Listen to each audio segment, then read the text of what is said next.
주제집회 7회 15번 문제를 보시면 7회 15번요.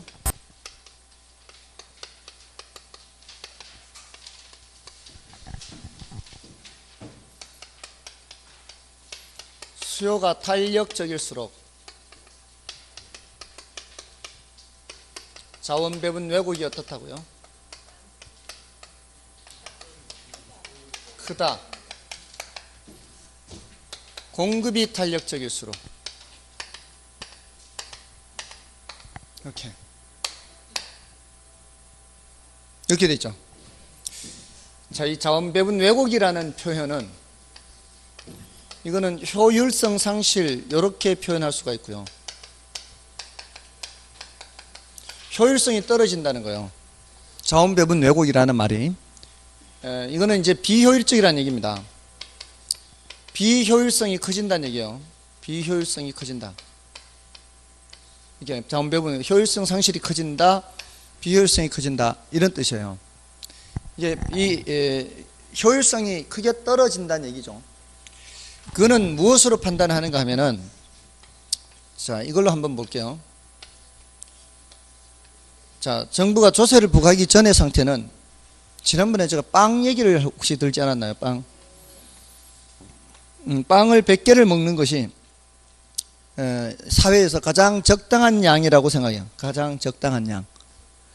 근데 빵 생산에 빵 한 개당 세금을 매기는 거예요. 정부에서 지금까지 없던 세금 매기는 거예요. 한 개 먹을 때마다 100원씩 세금 내라는 거예요. 1,000원짜리 먹는데 그러면은 공급자들은 세금 낼 걸 생각해서 돈을 더 받으려고 할 거 아니에요. 그죠? 돈 더 받으려는 만큼 위로 올라가요. 이게 100원만큼이. 높이는 100원 올라가는데 실제 가격은 그 아래에서 형성이 돼요. 전부 다 이 수요자들한테 떠넘길 수가 없는 거죠. 그렇게 되면 밖에는 이만큼 받아도요, 돈을. 여기서 세금 100원 내야 되죠. 높이가 100원이거든요. 원래는 이게 1,000원이면 1,100원 받아서 100원만큼 세금 내고 자신은 여전히 1,000원 챙길 생각이었는데 1,100원을 못 받고 1,050원을 받게 되면은 세금 100원을 내면은 자기 주머니에는 950원이 가게 돼 있어요. 그죠? 예, 1,050원. 이게 요 높이는 1,100원이에요, 이게. 그럼 자기는 950원 챙기는 거예요. 그러면은 세금 100원을 옛날보다 수요자들은 50원 더 내서 수요자들이 50원 부담하는 게 있고 공급자들은 50원 덜 챙겨서 공급자들이 부담하죠. 이거는 이제 딱 반반씩 부담하는 경우죠. 그렇게 되면서 거래량이 예를 들어서 80개로 줄어들어요. 빵 생산량이. 자, 이러면은 1인당 한 개씩 먹었던 상황이라면 지금 20명은 지금 못 먹는 상황이 됐죠. 20명은 지금 못 먹게 됐어요. 1인당 한 개씩 먹은 상황이라면. 이게 바로 뭐예요? 자원 배분의 왜곡이에요. 하고 싶은 걸 못하게 됐죠. 밀가루가 이쪽 빵 생산에 빵 100개 생산하도록 밀가루가 왔어야 되는데 밀가루가 못 온 거예요. 자원 배분이 이쪽으로 안 된 거예요. 이게 바로 뭐라고요? 자원 배분 왜곡이에요. 근데 이게 원래 됐던 양보다 많이 줄어들면 많이 줄어들수록 자원 배분 왜곡은 크죠. 하고 싶던 걸 못한 사람들이 많아진다는 얘기예요. 그럼 완만할수록 어떻게 해? 완만할수록 더 수량이 많이 줄죠. 그거는 아까 임대료 규제에서도 공급이 탄력적일수록이든 수요가 탄력적일수록이든 더 수량 변화가 크잖아요. 그래서 그래요. 수요가 탄력적일수록 또 많이 변하고요. 공급이 탄력적일수록 또 많이 변해요. 많이 변하는 만큼 자원 배분 왜곡은 커요. 그래서 그런 거예요. 되셨죠? 예, 보통은 공급이 탄력적일수록이면 수요는 탄력적이면 반대일 것 같지만 이런 경우는 그렇지 않아요. 다 수량 변화가 커요. 수량 변화가 클수록 자원 배분 왜곡은 커요. 이게 시험에 여러 번 나왔습니다. 여러 번 나왔어요. 완전 비탄력적이면은 자원 배분 왜곡은 없어요. 수량 변화가 없잖아요. 예, 여러분 3번인가요? 3번. 최소 2번이에요. 정답으로 안 나왔죠. 정답으로 안 나왔죠. 우리 시험에는. 그러니까 난이도가 높잖아요. 난이도가 높은 지문은 정답으로 안 나와요. 그냥 그렇게 등장만 하는 거예요. 아셨죠? 근데 지금은 이제 알고 푸니까 훨씬 정답 찾기도 쉬울 거예요. 이제 안다면은. 그죠? 이게 설령 정답 지문이 아니라 할지라도 이걸 확실하게 알고 다른 것에서 찾으면 되니까. 됐나요? 그렇고요. 자, 이제 28번을 보시면 부동산 관리에 관한 다음 설명 중 틀린 것은 1번 자가관리는 소규모 부동산의 관리에 적합한 방식으로서 효율적인 관리를 통해 관리비를 절약할 수 있는 장점이 있다. 자, 이게 말입니다. 효율적인 관리, 이거는 자가관리하고 안 맞지 않습니까? 이거는 많이 맞추신 것 같은데 이것도. 그죠? 다음에 2번은 어렵지 않죠. 청소, 설비운전, 뭐 보수, 이거 다 기술적 관리죠. 다음에 자산관리에서 키워드는 뭐예요? 부의 극대화죠. 부의 극대화, 부를 극대화. 그래서 가장 적극적인 관리고요. 경제적 관리에서는 키워드가 수익의 극대화이면서 인력관리, 수지관리 이런 것들이죠. 그 다음에 혼합관리는 자가관리와 위탁관리와 혼합된 형태의 관리며 자가관리와 위탁관리 장점을 추구할 수 있는 이점이 있으나 책임 소재가 불분명한 단점이 있죠. 그 다음에 29번 다들 맞추셨나요? 29번은 4번이 정답이에요. 맞추셨어요? 맞추셨어요? 아니요. 아니 이게 제가 수업하는 게 지역별 편차는 없죠? 그러겠죠? 제가 수업하는 게 저는 아무데나 돌아다니면서 수업하고 지역별 편차는 없잖아요. 근데 이게 점수 맞춘 거 보면은 지역별 편차가 있는 것 같아요. 분명히 똑같은 놈이 수업했는데 근데 어떤 데는 많이 맞추고요. 어떤 데는 전멸이고요. 서울에서 이거 거의 다 틀렸어요. 이거 29번을. 적중률이 제일 낮아요. 이해가 안 돼. 제가 수업할 때 이해 위주로 수업하지 않던가요? 제가 암기 위주 수업이던가요? 이해 위주 수업이던가요? 이해 위주 수업이죠. 근데 이해가 안 된 것 같아. 그런 데는 이해가 안 된 것 같아. 이게 GCC 타투하죠. 이 GCC 타투에서 G는 지역 경제 분석이죠. 제가 이거 말씀드릴 때마다 뭘 했는가 하면은 인구 보고 판단하는 게 많다 그랬어요. 인구가 최소한 10만 명 이상 돼야 그래야 거기 대형 할인 매장 하나 들어갈 수 있고요. 한 30만 인구 30만은 돼야 최소 백화점 하나 들어갈 수 있고 이런 말씀 드리지 않았나요? 이 최소한 이게 인구만 딱 나와도요. 아, 그 지역에 이 정도의 규모의 이런 부동산이 개발이 성공할 수 있다 그렇지 않다가 답이 나와요. 그리고 인구도 인구지만 또 소득 수준도 있죠. 인구는 더 많아도 소득 수준이 낮으면은 별 부가 없을 수 있거든요. 그리고 그 지역의 산업도 봐야 돼요. 그 지역에 어떤 산업이 주로 있느냐 거기에 따라서도 그 들어사는 부동산들이 달라질 수 있어요.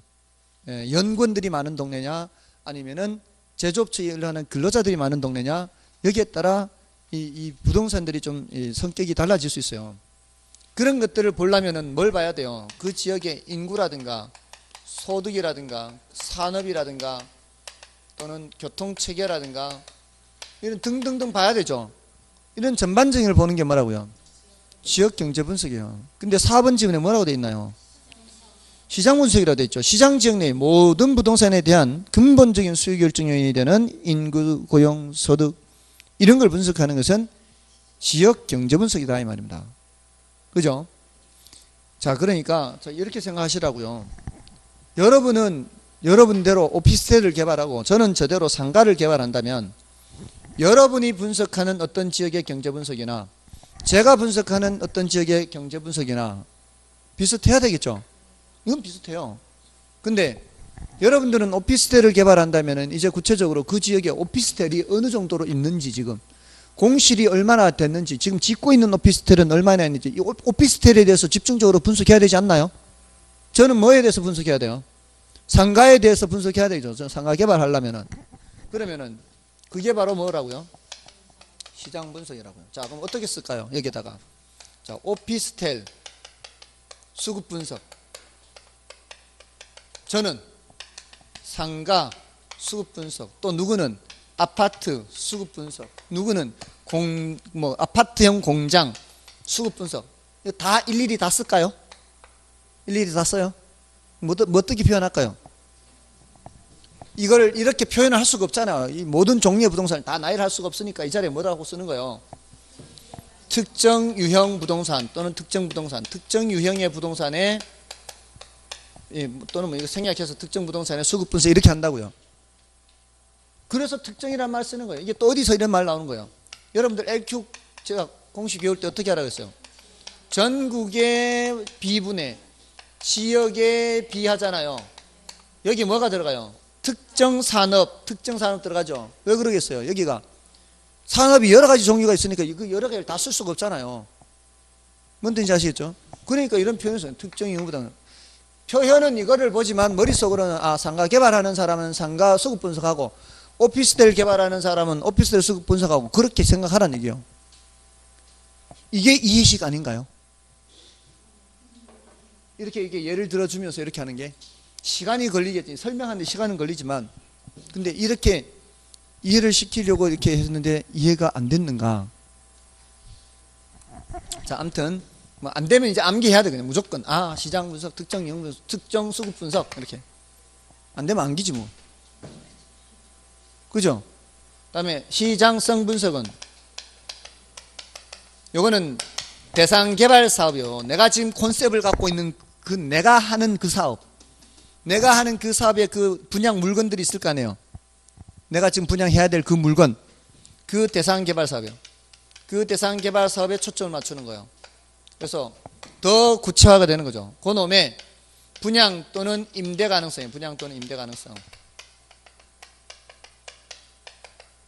요게 바로 시장성 분석이요. 이걸 다른 표현 뭐 경쟁력을 분석한다. 주변의 경쟁 부동산과 비교했을 때 경쟁력 분석한다. 이렇게 표현할 수도 있고요.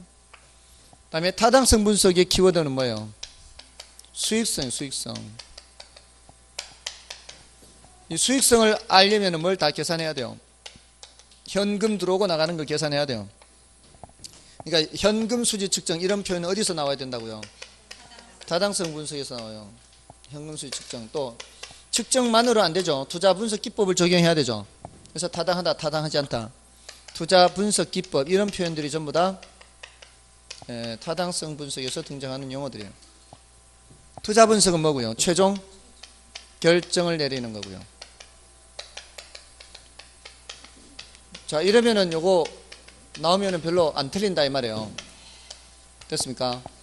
이렇게 합쳐서 넓은 의미의 시장 분석이고요. 넓은 의미의 시장 분석은 여기 두 개 합친 경제성 분석에 정보와 자료를 제공하는 거예요. 여기 정보와 자료를 제공하는 거예요. 네, 그래서 4번이 틀린 거고요. 나머지 지금 나머지는 됐죠. 3번은 넓은 의미의 시장 분석입니다. 29번의 3번 지문은 넓은 의미의 시장 분석이에요. 됐습니까? 다음은 자 30번 이거 맞춰야죠. 너무 쉽죠 이거는. 신탁 방식은 토지 소유권을 형식적으로 이전은 하죠. 그러면은 누가 다 알아서 해야 돼요? 신탁 회사가 알아서 하는 거죠. 토지 소유자가 하는 게 아니죠. 그래서 1번 틀렸고요. 다음에 2번에 규모가 큰 경우는 전소시험 맞고요. 다음에 사업위탁 방식은 3번에 사업위탁 방식은 사업을 위탁하는 건데 이거는 토지 소유자가 뭐하고 뭐를 다 대는 거예요. 토지와 자금을 다 대는 거죠. 그래서 이 사업 명의도 누구 명의로 가고요. 토지 소유자 명의로 진행이 되고요. 개발업자는 단지 노하우를 제공하고 거기에 따른 수수료 가져가는 거죠.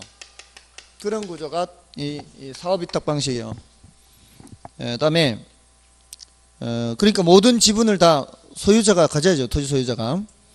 그다음에 공사비 대물 변제형은 사업주 토지 소유자가 돈이 있어요, 없어요? 토지 소유자가 돈이 없죠. 돈이 없으니까 개발업자가 자신의 비용으로 건축하고 완공이 되면은 그 공사비만큼을 물건으로 주는 게 대물 변제형이고 분양금으로 정산하는 그 경우는 분양 수익금이 들어오면은 공사비를 그걸로 주는 게 공사비 분양금 정산형이고 그다음에 5번의 등가 교환 방식은 키워드가 뭐예요? 키워드가 투입 자금 비율로 나오는다죠.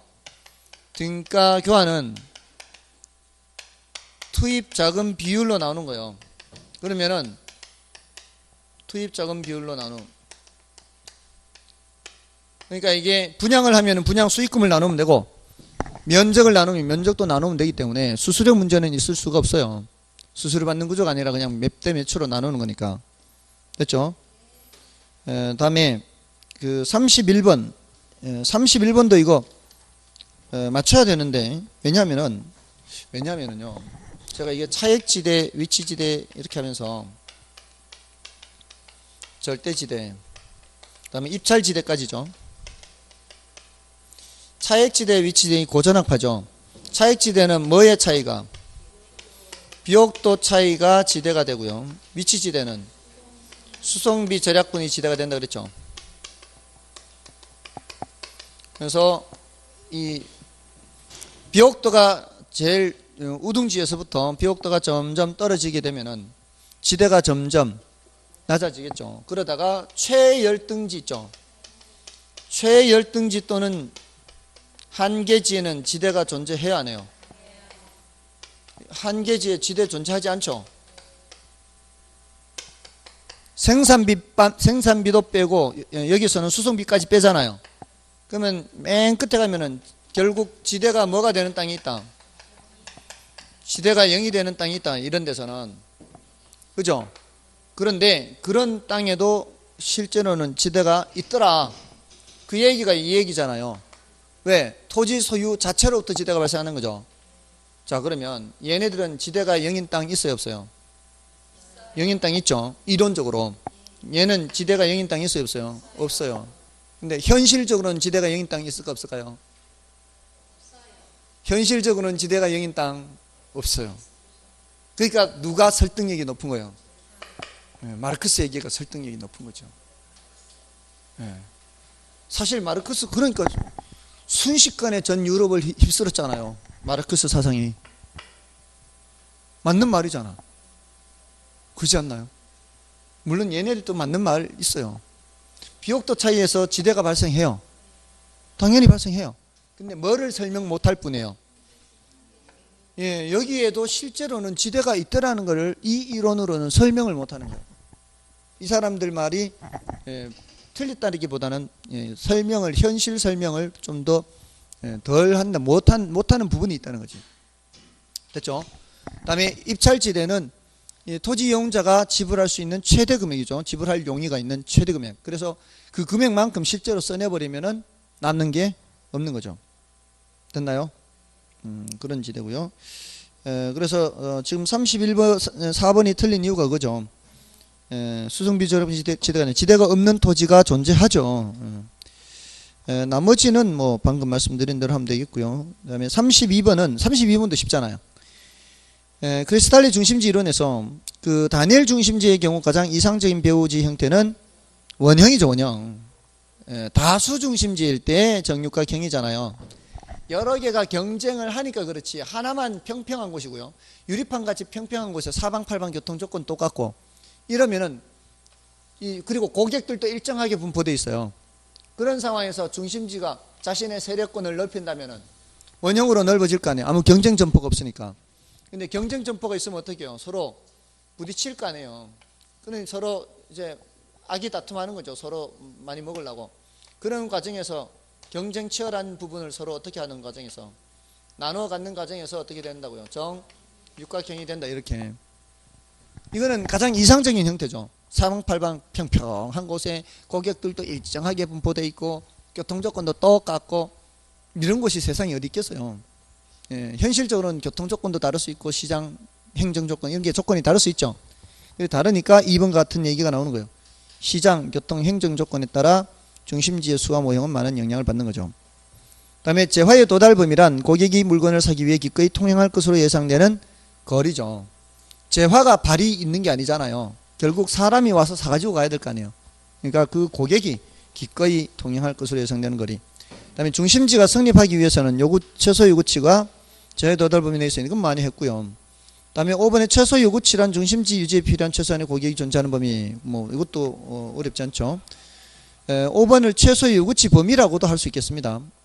최소 요구치 범위라고 할 수도 있겠어요. 다음에 33번도 이거 틀리면 안 돼요. 2번 이거 맞춰야 되는데 맞추셨나?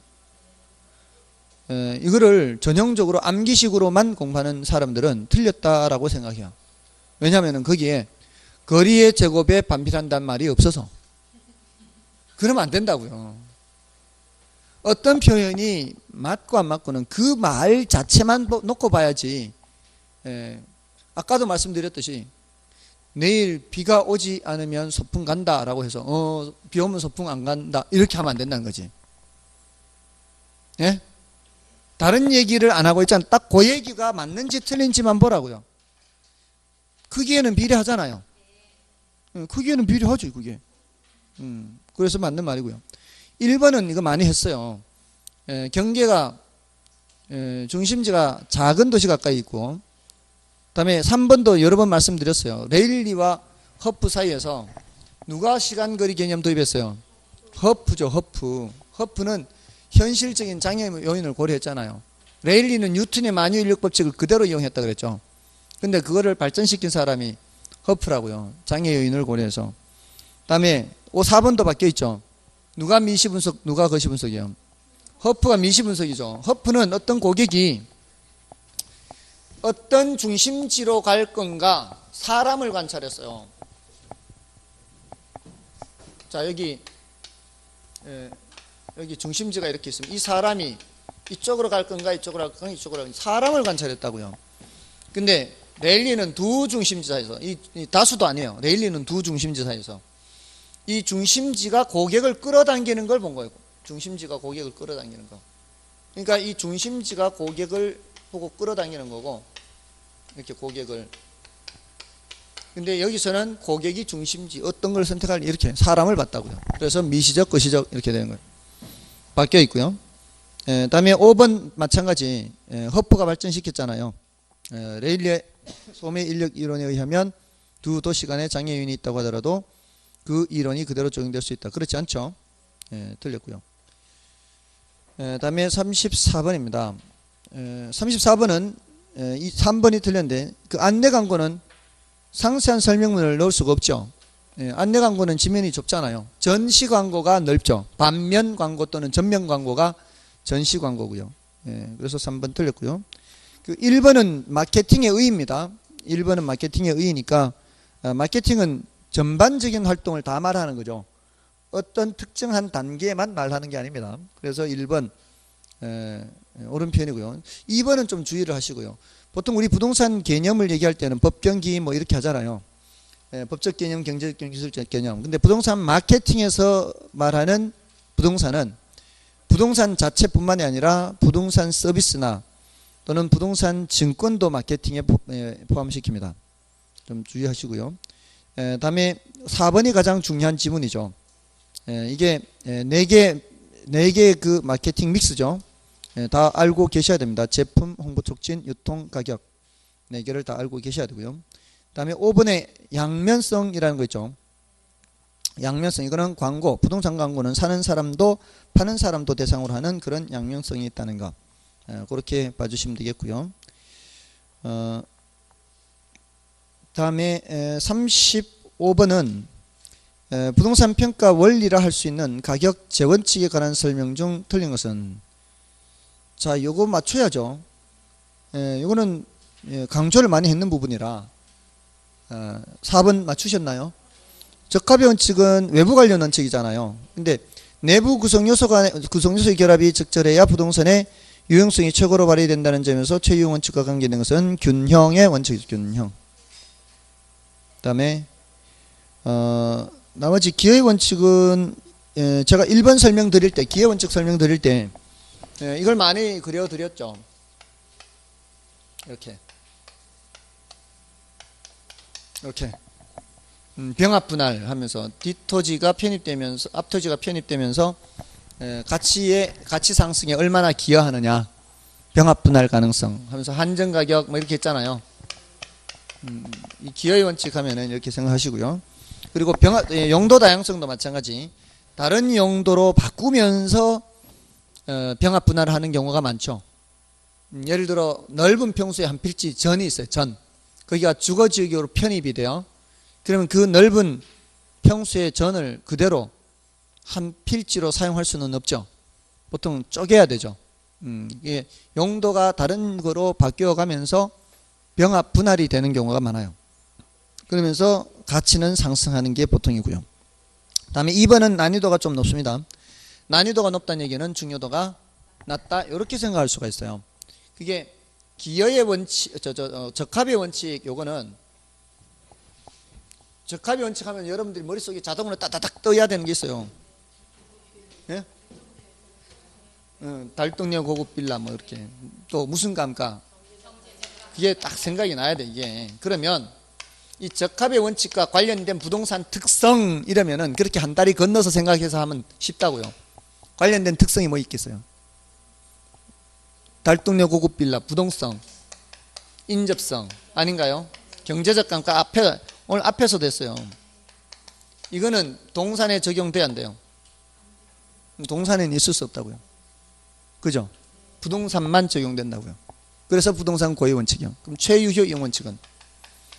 최유효 이용 원칙은 뭔 특성하고 관계 있어요? 용도 다양성이 있죠. 물론 부증성도 있어요. 최유효 이용과 관련되는 건 부증성도 관련되지만 요거는 동산에만 적용이 돼요. 그렇죠? 부동산에만 적용돼요. 요 동산은 용도가 한 개밖에 없어요. 대부분의 동산은 용도가 한 개죠. 그렇지 않나요? 예. 그래서 그런 표현이 있는 겁니다. 난이도가 높다고요. 중요도는 낮다는 뜻입니다. 다음에 3번, 5번 지문은 별로 어렵지 않죠. 이건 다들 아시죠? 넘어가시고요. 다음에 36번도 맞춰야 된다고요. 제가 원래 35번, 36번은 중요도가 높은 파트다 이러면은 이 파트에 대해서는 출제되는 거는 다 맞출 수 있도록 준비가 돼 있어야 돼요. 만약에 여러분들이 지금 여러분들이 갖고 계시는 그 문제집에 320문제죠. 거기 안에 있는 문제를 제가 내일 40문제, 거기 안에 있는 문제 그대로 40문제를 빼서 여러분한테 드리면은 만점 받을 수 있을까요? 만점 받을 수 있도록 해야 되죠. 그렇게 제가요, 이거 지금 4회분은 이렇게 하지만 나머지 4회분은 다른 데서 촬영을 하거든요. 근데 아무리 생각을 해도 촬영하면서 속으로 생각이 들더라고요. 촬영할 때 이제 그 스튜디오에서 아무도 없이. 근데 촬영하면서 그런 생각이 드는 거예요. 이렇게 다양하게 문제를 다루고 또 중요한 거는 반복해서 다루고 이 문제를 다 풀 수 있다면 어찌 합격을 하지 않을 수가 있을까? 합격하지 말라고 해도 합격을 할 수 있을 것 같아. 이거 다 하잖아요. 나머지 4회분은 안 되는구나. 그거는 안 되는구나. 여기는 4회분만 촬영되고 있구나. 아무튼, 그거는 이제 저쪽 다른 사이트니까 그거는. 근데 여기 있는 문제를 다 풀 수가 있다면 이 말이에요. 근데 그 해설도 있잖아요. 거기 지금. 그러니까, 그러면은 합격 못 할 수가 없다는 생각이에요. 그리고 여러분한테 그 매주 10문제씩 들었죠. 5월부터 5, 6, 7, 8. 그게 모두 150문제 나갔거든요. 그 150문제에다가 이거 320문제에다가 그럼 밴드의 기출문제에다가 그 470문제죠 지금. 그리고 다음 주 백선하면은 570문제네. 아이고 다른 거 필요 없네. 필요 없어요. 필요 없어요. 뭔 뜻인지 아시겠죠? 그거 충분하다는 거죠. 그러니까 했던 걸 반복해서 하시라고요. 제가 지난번에 그 고등학교 때 수학 어떻게 했는지 말씀드렸나요? 그 틀렸던 거 계속 반복해서 결국은 한 번도 보지 않았던 실력 정석의 문제가 다 풀리더라니까요. 실력 정석 한 번도 안 봤는데 실력 정석 문제가 다 풀렸다는 거는 이거는 어디 가면은요 사람들 놀랄 거예요 진짜. 제가 대학교 가서도 마찬가지예요. 대학교 가서 다들 나보고 실력 정석 한 번도 안 봤다니까 놀래요. 어떻게 왔냐고요 이게. 여기 어떻게 왔냐고. 근데 실력 정석 한 번도 안 봤지만 나 다 풀었다 그거. 그 학력고사 보고 나서 푸니까 다 풀리더라. 그렇게 풀렸으니까 그러니까 다 공부한 거는 다르면 꼭 그 실력 정석을 봐야만 그 실력이 되나요? 또 자랑질이라고요. 아무튼 했던 거 반복해서 보시라고. 했던 거 반복해서 보시고 여기 안에 있는 거 다 해결하실 수 있으면 그러면은 합격 안 할 수가 없다고요. 아까 질문하신 것처럼 그렇게 질문하시고 그 가격 탄력적일수록 자원 배분 왜곡이 크다 적다 이런 거 모르는 거 있으면은 아니 요새 세상 얼마나 좋아요. 이게 질문하면 바로바로 그냥 날아가서 이게 밴드도 있고 이게 질문하면 바로바로 이렇게 답을 해주고 하는데 얼마나 좋은 세상이에요. 공부하기가 그렇지 않습니까? 아무튼 그렇게 뭐죠? 이 하늘은 스스로 돕는 자를 돕는다. 또는 뭐 성경 구절에는 두드려라 그러면 열릴 것이다. 그렇게 나오죠. 성경 구절이죠. 그게 사실은 그게요. 두드려라 그러면 열릴 것이다. 이게 요구해라 그럼 내가 해줄게 이 뜻이에요. 영어 구절을 보니까 너희가 그렇게 요구를 하면은 하나님이 내가 해줄게 이런 뜻이더라고. 영어 구절이. 근데 또 그런 것도 있잖아요. 그 진인사대천명이라고. 그죠? 인간의 할 만큼을 다 하고 하늘을 기다리라는 얘기죠. 하늘의 명을 기다리라는 얘기죠. 그죠? 그러면은 된다는 거죠. 다음에 37번은 36번은 개별 분석. 이거 틀리면 안 되죠. 개별 분석 3번 지문에 개별 분석에서는 인근 지역뿐만 아니라 유사 지역까지 분석하면서 이게 말이 되냐고 이게.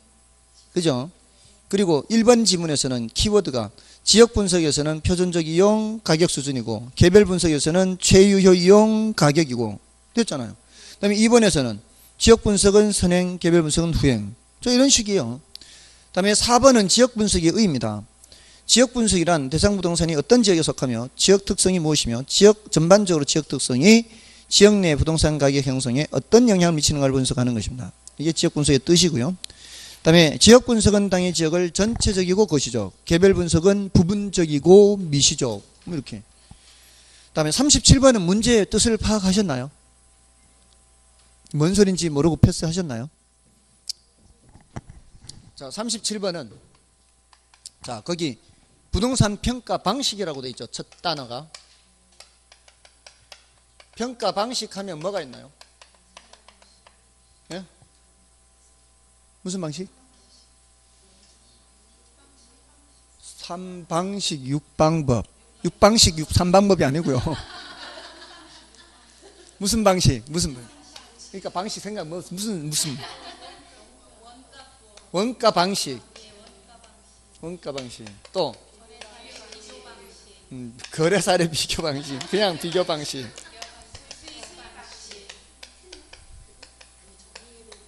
이게 방식이라고, 방식. 예? 지금 공부를 얼마나 안 했는지 지금 드러나고 있죠, 지금. 지금 가장 기초 3방식을 생각을 못 해요. 이 방식이란 말이 나왔는데. 다음에 그 가운데 다음에서 나타내는 부동산 평가 방법이에요, 이번에는. 뭐예요, 방법은? 방법은 뭐예요? 그럼 여기는 원가법이 먼저 나와야죠. 원가법이 가격 구하는 방법. 이게 더 중요하다고요. 적산법은 임료 구하는 방법이고 여기는 거사비 여기는 수익하는 법. 임료는 거의 출제 안 된다 그랬잖아요. 10% 될까 말까네요. 그러니까 임료 나오면 그냥 할 수 없어요. 그건 뭐 운이라고 봐야 돼요. 그 해의 운이에요. 그게 10년에 한 번 정도 나오는데 원래 나온다 그러면 그거는 운이에요. 그냥 운. 근데 자 이렇게 각각의 법이 있잖아요. 그럼 그 부동산 평가 방법에 관한 설명으로 옳은 것은 했어요. 다음에서 나타내는 부동산 평가 방법이에요. 근데 거기에 감가상각 또는 감가수정 이런 표현이 있죠. 또 밑에 감찰감가 이런 말이 어디서 나오나요? 여기서 나오잖아요. 여기서. 예? 이거 찾으란 얘기입니다. 이거. 그러면 1번은 부동산의 시장가치란 장래 기대되는 소득을 현재 가치로 환원한 값이므로 소득을 많이 창출하는 부동산일수록 가치가 크다. 소득 보고 가치 판단하는 게 누구예요? 이 셋 중에. 수익환원법이죠. 그럼 안 되고요. 그 다음에 토지잔여법과 건물잔여법이 가지고 있는 결함을 시정할 수 있는 개량된 방법이다. 이거는 잔여법 이런 건 어디서 나온 얘기예요? 수익환원법이에요. 수익환원. 토지잔여법이잖아요. 어디서 나왔는가 하면은 토지잔여법은 수익배분의 원칙에서 나왔어요. 수익배분의 원칙. 부동산이 획득한 총수익을 각 생산 요소에 배분하고 최종적으로 누구한테 남는다? 토지한테 남는다. 토지한테 최종적으로는. 이게 토지잔여법이에요. 됐나요? 그 다음에 3번은 일반인들은 시장에서 형성되고 있는 가격을 대상 부동산의 시장 가치로 인정하는 경향이 강하므로 가치평가가 법적으로 문제가 되었을 경우 다른 어떤 방법보다도 강한 설득력을 지닌다. 이건 누구예요? 거사비.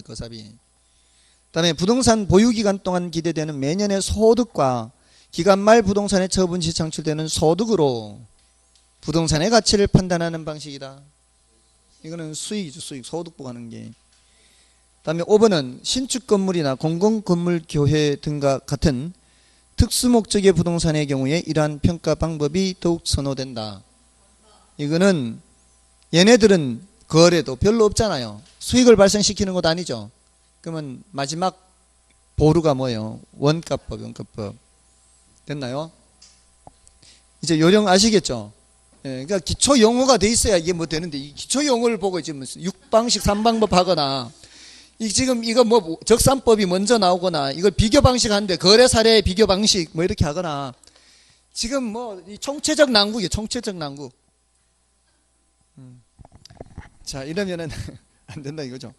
그다음에 38번 다음 자료를 이용하여 대상 부동산의 비준 가격을 구하면 자, 원래는 거래 사례 비교법 중요하다고요. 비준 가격도 좀 이렇게 주의 깊게 좀 보시고 여기 이제 사례가 얼마에 2억에 1년 전이죠. 1년 전 2억. 자, 다음에 두 번째는 신인척 간의 거래 사례로서 정상가 대비 10% 저가로 거래됐대요. 누가 저가로? 사례가. 그러면은 90분의 100이죠. 100. 90분의 100. 사례가 저가니까. 그 다음에 연간 지가 상승률이 5%입니다. 지가 상승률이 5%라는 게 5% 올랐다는 얘기죠. 그럼 1보다 큰 수 만들어야 돼요. 어떻게?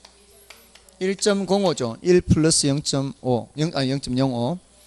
다음에 인근 지역은 사례 부동산이 소재하는 유사 지역보다 지역 요인이 10% 우세요. 인근 지역이 대상 부동산이 있는 거죠. 대상 부동산이 있는 지역이 인근 지역이에요. 그러니까 대상 지역이 이렇게 되는 거죠. 대상 지역이 10% 열세란 얘기죠. 대상이 열세요. 그러면은 100분의 90. 그다음에 마지막 개별 요인. 대상은 사례 부동산보다 대상은 보다는 안 읽어도 돼요. 대상은 10% 우세. 맞죠? 그러면 100분의 110이죠. 지금 이렇게 지금 가격 말고 네 가지를 묻고 있는데요. 우리 시험은 지금까지 가격 말고 네 가지 물은 적이 없어요. 가격 말고 네 가지 물은 적이 없어. 한 세 가지밖에 안 물어요. 지금 한 개 더 해서 질문한 거예요. 그나마 이게 쉬운 축에 속해요. 이렇게 해서 곱하기만 하면 되죠. 근데 90분의 100하고 100분의 50 약분되죠. 이게 보통 이게 약분되게 하는 경우가 많아요. 이게 여러 가지일 때는. 그러면 둘만 곱하면 되잖아요. 곱하기 1.05하고 1.1만 하면 되죠. 1.1을 먼저 하면은 2억 2천이고요. 10% 올라가니까 2억 2천에 5%가 더 올라가는 거죠. 1.05니까 2억 2천에 5%는 1100이니까 2억 2천에 1100은 2억 3100이 되죠. 여러분들 계산기도 뚫으면 되니까. 그래서 2번이 정답이고요. 다음에 39번은 자 이게요. 제가 계산 문제 이렇게 수업할 때는 이거를 그렇게 부채 감당법에 의한 요거를 써 드렸거든요. 예?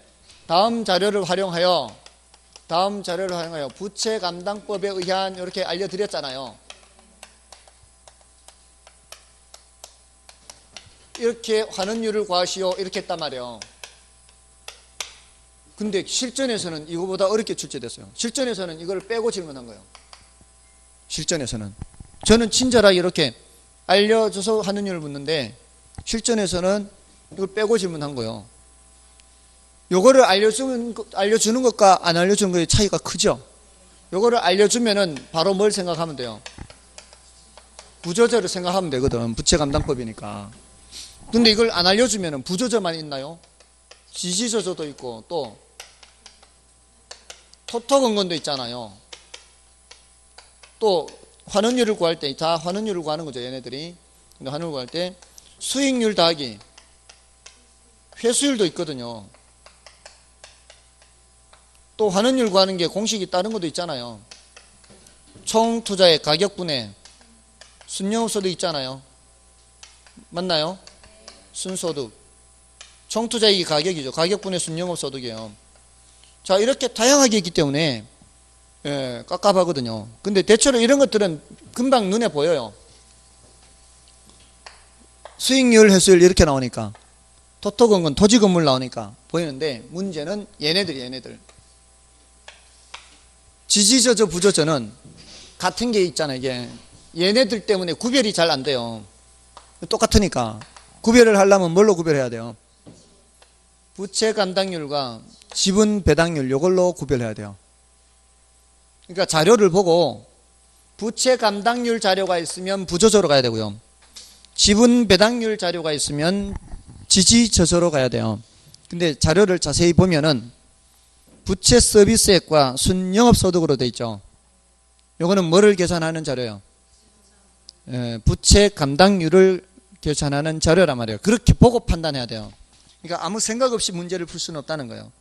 생각을 하고 문제를 풀어야 돼요. 자, 그러면은 부채 감당률이 몇이에요? 1.2죠. 부채 감당률 1.2. 그 다음에 저당 비율은 융자 비율과 같은 거죠. 0.6, 60%죠. 맞나요? 남의 돈이 60%잖아요. 그 다음에 저당 상수는 0.08이죠. 됐습니까? 그래서 이걸 먼저 곱하면은 0.72가 되고요. 곱하기 0.08 하니까 82, 16, 87이 57, 5.76인가요? 예, 5.76이 됩니다. 다음에 그 밑에 40번은 감정평가 규칙에 규정된 내용 중 옳은 것을 모두 고른 것은, 자, 기억에 건물은 뭘로 평가해야 돼요? 원가법이죠. 건물은 거래되는 경우 별로 없어요. 건물만 거래하는 거는. 그래서 기억 빠져야 되고요. 기억 빠지니까 벌써 1, 2, 3번 중에 답이 없고요. 근데 4번, 5번이 니은 디귿이 모두 같이 있네. 그럼 리을, 미음만 보면 되죠. 자, 리을을 보니까 살림은 산지와 임목을 일괄하여 평가함을 원칙으로 한다. 일괄하여 평가하나요? 살림은 산지와 임목을 구분해서 평가함이 원칙이죠. 그래서 리을이 틀렸어요. 리을이 틀렸으니까 정답은 5번으로 가는 거죠. 그러니까 임대료 평가는 임대사례비교법에 의하는 거 맞죠? 그리고 니은 다시 위로 올라가시면 토지와 건물을 일괄해서 평가할 때는 거삽이죠. 자, 그 밑에 리을 살림도 마찬가지예요. 살림이 원칙은 구분평가인데 일괄해서 할 때는 뭐예요? 일괄해서 할 때는 거삽이, 일괄해서 할 때는. 그 다음에 디귿은, 자, 감가수정의 원칙입니다. 감가수정을 할 때는 내용연수법이 원칙이에요. 지금 거기에 내용연수법을 말하는 거예요. 감가수정을 할 때에는 내용연수를 표준으로 한 정액법, 정률법 또는 상환기금법 중에서 대상 건물에 적정한 방법에 따라 함을 원칙으로 하는 겁니다. 나머지 이제 이게 적합하지 않을 때는 관찰감가법 등 다른 방법을 정할 수 있는 거예요. 됐죠? 됐습니까?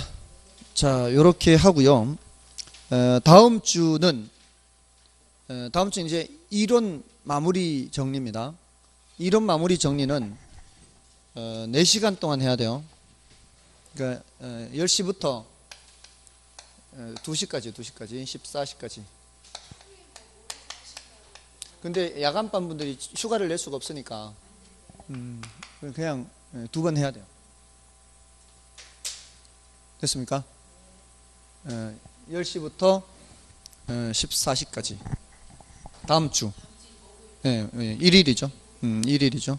그러니까 1일, 8일 이렇게 2번에 걸쳐서 하고요. 그 다음에 3일은 백선이고. 자료를 드리죠. 자료를 드립니다. 됐습니까?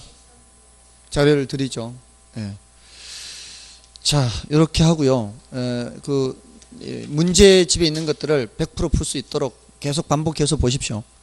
그리고 더 문제 혹시 어떤 다른 걸로 테스트를 해보겠다고 한다면은 기출문제로 하십시오. 기출문제. 다른 거 보지 마시고요. 제발. 다른 거 보면은 혼란스럽습니다. 거기에 제가 검증해 드릴 수 없는 문제들이 포함되어 있기도 해요. 그러니까 오히려 혼란스러울 수 있으니까 기출문제 보십시오. 아셨죠? 기출문제를 보는 것이 100번 낫습니다. 자, 애쓰셨습니다. 다음 주에 뵙겠습니다. 감사합니다.